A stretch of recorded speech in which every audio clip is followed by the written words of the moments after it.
ओम श्री सांब शिवाय नमः। श्री शिव महापुराण प्रथम खंड पूर्वार्ध सचित्र मूल संस्कृत श्लोक हिंदी व्याख्या सहित।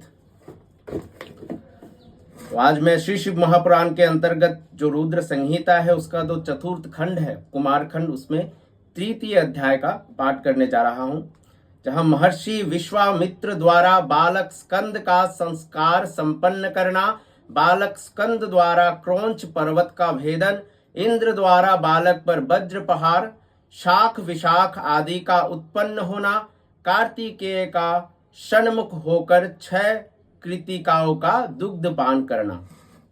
नारद जी कहते हैं, हे देवदेव, हे प्रजानाथ, हे ब्राह्मणों, हे सृष्टिकर्ता प्रभु, इसके बाद वहां क्या हुआ इसे आप कृपा कर बताइए। ब्रह्मा जी कहते हैं, हे तात, इसी समय विधाता के द्वारा प्रेरित होकर महाप्रतापी विश्वामित्र स्वेच्छा से घूमते घूमते वहां जा पहुंचे। इस तेजस्वी बालक के अलौकिक तेज को देखकर वे कृतार्थ हो गए और उन्होंने प्रसन्न होकर उस बालक को नमस्कार किया। उस बालक के प्रभाव को जानने वाले महर्षि विश्वामित्र ने प्रसन्नचित हो विधि प्रेरित वाणी से उस बालक की स्तुति की। महान लीला करने वाला वो बालक अत्यंत प्रसन्न हुआ और अद्भुत हास्य करता हुआ विश्वामित्र से बोला।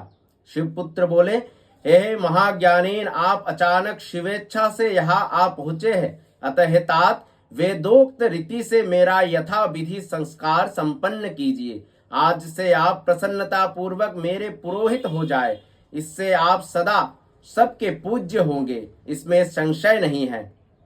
ब्रह्मा जी कहते हैं, बालक की ये बात सुनकर गधी पुत्र विश्वामित्र जी अत्यंत प्रसन्न हो गए और आश्चर्यचकित होकर मंद स्वर से उस बालक से उन्होंने कहा।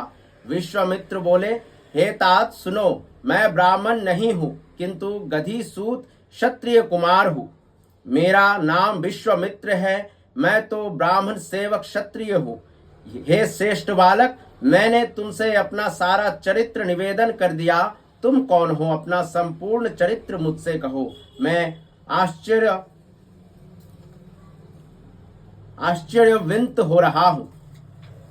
ब्रह्मा जी बोले, विश्वामित्र जी के इस वचन को सुनकर महान लीला करने वाले बालक ने प्रसन्न हो उन गधी पुत्र विश्वामित्र जी से अपना सारा चरित्र कहा।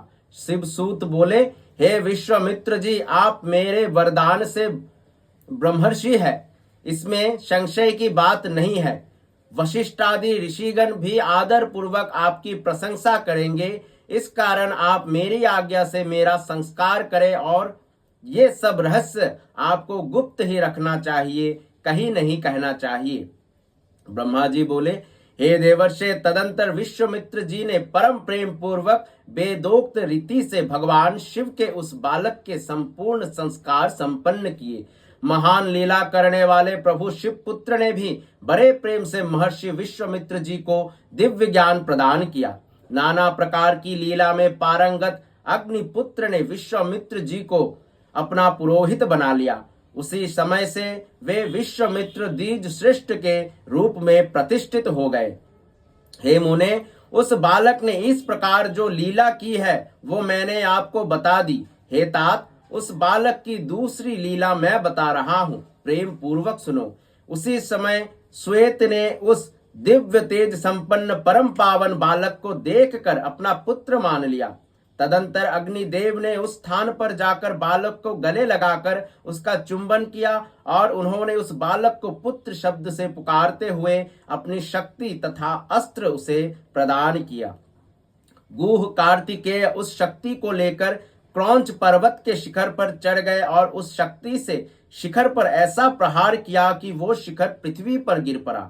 उस बालक का वध करने के लिए सबसे पहले 10 पद्मवीर राक्षस वहां आए, किंतु कुमार के प्रहार से वे सभी शीघ्र ही विनष्ट हो गए।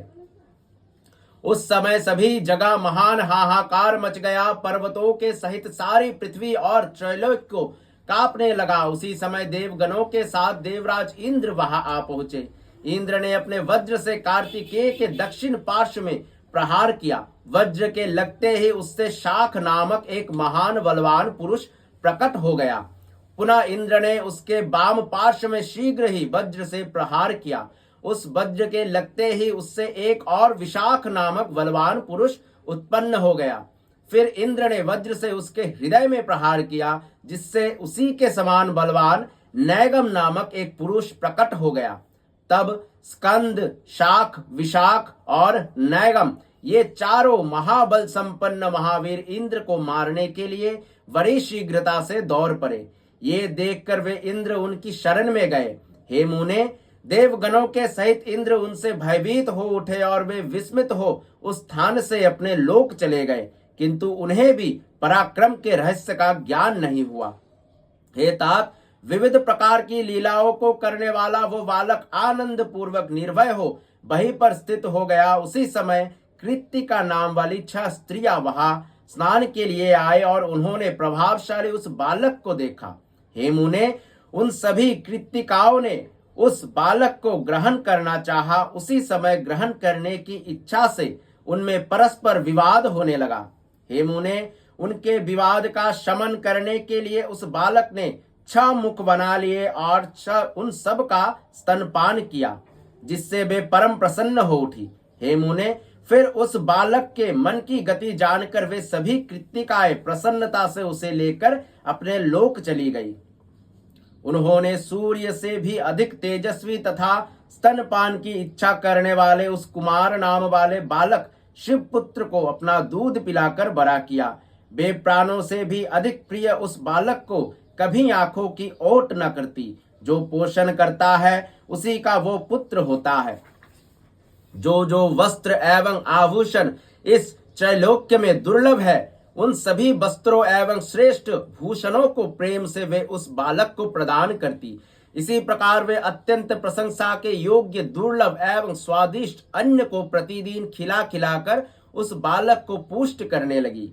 हे तात, इसके बाद एक दिन कृत्तिकाओं के उस पुत्र ने दिव्य देव सभा में जाकर बड़ा सुंदर चरित्र किया और महान लीला करने वाला वो बालक संपूर्ण देवताओं सहित विष्णु को अपना महान अद्भुत ऐश्वर्य दिखाने लगा। उसके इस महिमा को देखकर विष्णु सहित अन्य देवगण तथा ऋषि अत्यंत आश्चर्यचकित हो गए और उस बालक से पूछने लगे कि हे बालक, तुम कौन हो? उनकी बात सुनकर उस बालक ने कुछ भी नहीं कहा। वो शीघ्र ही अपने घर चला गया और पूर्ववत गुप्त रूप से रहने लगा। इस प्रकार श्री शिव महापुराण के अंतर्गत द्वितीय रुद्र संहिता के 4th कुमार खंड में कार्तिकेय की लीला का वर्णन नामक 3रा अध्याय पूर्ण हुआ। धन्यवाद।